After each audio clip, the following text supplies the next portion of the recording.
What's going on, everybody? So I wanted to get a couple of mock drafts out. Most likely going to be separated into different videos, but wanted to kind of get through. I had 5 I did mock drafts, but most likely just going to do 3 of them because it's more of my favorite players and who I think most likely will end up getting drafted compared to the other 2, which is a bit more harder trade backs and all that stuff and more multiple picks later. So anyways, I think this one, especially this first one, is going to be a bunch of guys that I really like and how I would go by with drafting for the LA Chargers tomorrow or Thursday as you're watching this live on draft day. But obviously round 1, pick 5, I would have them going with Odunze, the wide receiver from Washington. I know a lot more people like Marvin Harrison Jr. here or Malik Neighbors if he is available,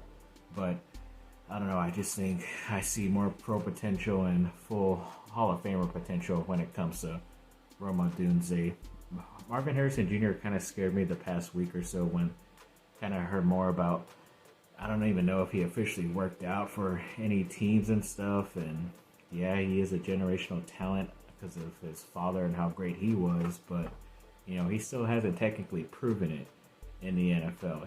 I know you need to give him a chance, but still, yeah, the fact of not even working out, showing how good you are, and that's all what Odunze did. He already knew he was going to be a top 10, top 15 pick, and yet all he did was show off his hard work and character and put everything in to those workouts, especially at the combine and private workouts as well. So I think this is my type of guy. I always thought he was a bit more of a more solid, thicker, taller version of Keenan Allen anyways. And he said he's one of the guys that he looks up to and watches to learn from. So yeah, I definitely think this could be a big time pick for the future of my LA Chargers. Round 2, I have them selecting Mikey Sainristil, the cornerback from Michigan. Obviously, one of the more favorite targeted picks in mock drafts. Is one of the better players out there, especially on the inside slot position.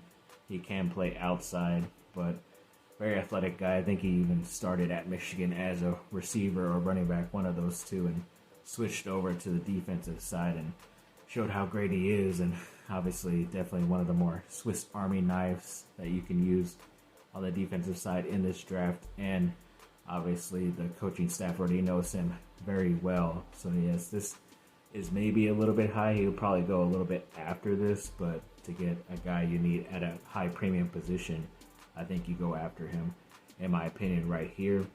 Round 3, I have them choosing Ruke Orhorhoro. I think that's how you say it. That's how at least I've heard people say it. The defensive lineman from Clemson, a very athletic big man, definitely over 6'3", close to 300 plus pounds, but still very athletic on the inside of that defensive line.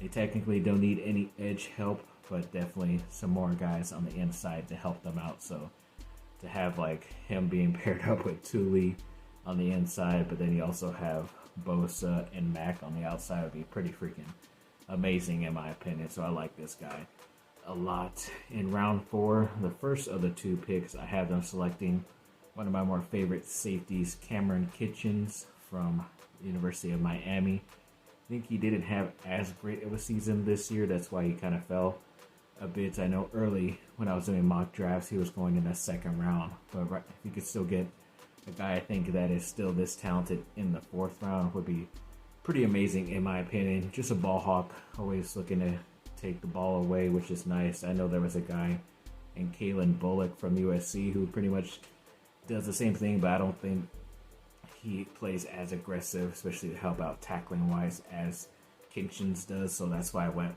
with Kinchens here, and definitely very happy about that pick to add to the defense.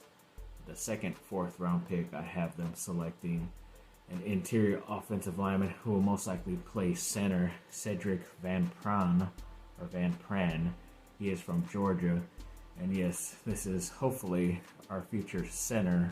Obviously, they did get Bradley Bozeman in free agency, but maybe let him stay for the 1 year that he did sign up for, and then Van Pran should be able to start in his 2nd season officially. And it's definitely one of the more underrated players on that offensive line for Georgia, and he could probably play either guard position as well for you. So yeah, definitely very happy about this second, fourth round pick. And then in the fifth round, I have them selecting a running back in Ray Davis from Kentucky, one of the more athletic, better catching running backs out there in the draft, especially this late in the draft. Obviously, these drafts, my mock drafts I do, I went with one called the NFL Network Database or something like that.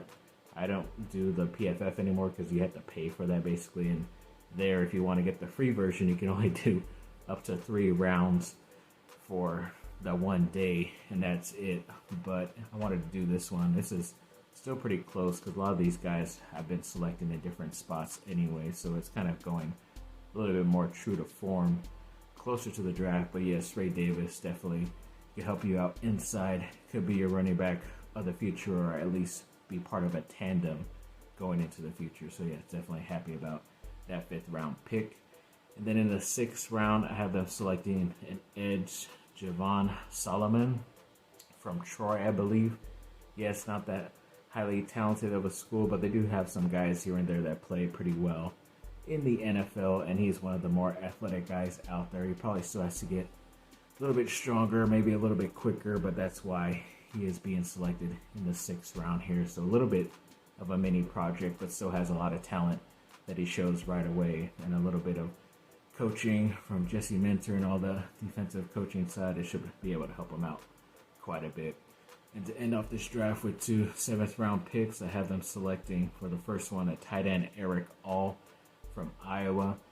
I know Iowa's always had really good tight ends. I don't think he was one of the better ones, so he should be pretty proficient in blocking in the run game, but be able to catch the ball as well. He is obviously a project because he's getting picked this late, but when you look for talent, you kind of go for the certain schools that have that. I would have probably selected a Notre Dame tight end if they had one in this draft, but I'm pretty sure it's next year's draft who will be pretty good. But this year we went with, Iowa to try to hopefully get a future guy to be able to start for the team down the road. And to end this draft off, have them selecting a linebacker in the 7th round, J.D. Bertrand, who was pretty much their captain the past couple seasons in Notre Dame. For that defensive side, really good player. Probably not at the most athletic type of linebacker, but when you get a really smart guy, that's just pretty much all he goes. He plays on instincts and knows where to go. Hopefully he does have enough speed to get there. Usually, if you're smart enough, then it should be good enough in the NFL, especially this late. Obviously, he'll be able to help out on special teams right away, but hopefully we'll be able to crack into that starting rotation on the linebacker side, or at least a good depth piece as a second string. You never know. So yeah, these are some more of my favorite picks, especially these last couple of picks. I obviously had to pick best available, but I still really like them a lot. But most of the first half of the draft are guys that I would select that are very high on my list. So yes, let me know what you think down below. Thanks for watching, people. Let's give a lot of good luck and hope for the LA Chargers today.